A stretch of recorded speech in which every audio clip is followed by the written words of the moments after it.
सेबी की तरफ से हिंडनबर्ग के आरोपों पर जवाब दिया गया। एक प्रेस रिलीज में निवेशकों से कहा गया कि वो शांति बनाए रखें और अपने निवेश पर फैसला करने से पहले काफी सोच विचार करें।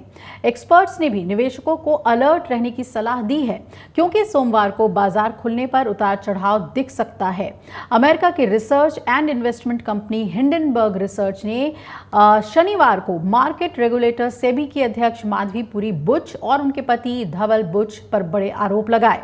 हिंडनबर्ग ने कहा कि माधवी और उनके पति के पास उन ऑफशोर कंपनियों में हिस्सेदारी रही है जो अडानी ग्रुप की फाइनेंशियल जितनी भी अनियमितताएं हैं उससे जुड़ी हुई हैं और इसे लेकर काफी ज्यादा सियासत हो रही है देश में। ऐसे में आइए जानते हैं कि अभी तक इस मामले में और क्या ताज़ा अपडेट्स हैं। तो लोकसभा में नेता विपक्ष और कांग्रेस सांसद राहुल गांधी ने तो सेबी के अध्यक्ष के खिलाफ हिंडनबर्ग के आरोपों की जेपीसी जांच की मांग उठाई, यानी कि जॉइंट पार्लियामेंट्री कमेटी उसकी जांच करे, ये कांग्रेस ने मांग उठाई है। उनका कहना है कि सेबी अध्यक्ष के ऊपर लगे आरोपों की वजह से मार्केट रेगुलेटर की शुचिता प्रभावित हुई है।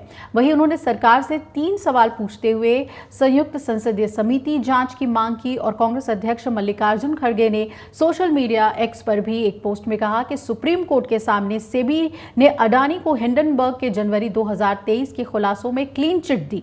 अब सेबी प्रमुख के संबंध में एक दूसरे को फायदा पहुंचाने के आरोप सामने आए हैं। तो ऐसे में उन्होंने आगे कहा कि मध्यम वर्ग के छोटे और मध्यम निवेशकों को संरक्षण देने की जरूरत है, क्योंकि वो अपनी मेहनत की कमाई शेयर बाजार में लगाते हैं और उनका सेबी पर भरोसा है। इस बड़े घोटाले की जांच के लिए जेपीसी की जांच जरूरी है। जब तक ऐसा नहीं होगा तब तक संवैधानिक संस्थाएं तार तार होंगी।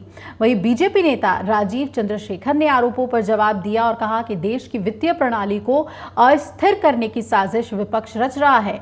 एक पोस्ट में उन्होंने ये कहा कि ये एक साजिश है और कुछ ताकतें भारत की अर्थव्यवस्था को अस्थिर करने और हमारे रेगुलेटर, शेयर बाजारों और वित्तीय प्रणाली को बदनाम करने के लिए मिलकर काम कर रही हैं।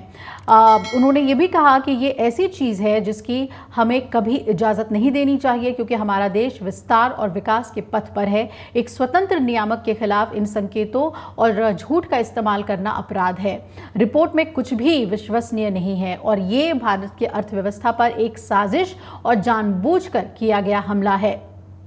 आपको बता दें, सेबी प्रमुख माधवी बुच और उनके पति के एक संयुक्त बयान भी सामने आया। हिंडनबर्ग के आरोपों को उन्होंने सिरे से खारिज करते हुए इसे पूरी तरह से बेबुनियाद बताया है और बयान में कहा गया कि फंड में निवेश उनकी कॉरपोरेट नौकरियों की कमाई, वेतन, बोनस और ईएसओपी से किया गया था। अडानी ग्रुप ने भी हिंडनबर्ग रिसर्च के आरोपों को दुर्भावनापूर्ण और चुनिंदा सार्वजनिक सूचनाओं से छेड़छाड़ करने वाला बताते हुए रविवार को कहा कि उसका बाजार नियामक सेबी के अध्यक्ष या उनके पति के साथ कोई रिश्ता नहीं रखता है। ग्रुप ने यह भी कहा कि ऐसे आरोपों को सुप्रीम कोर्ट जनवरी 2024 में पहले ही खारिज कर चुका है।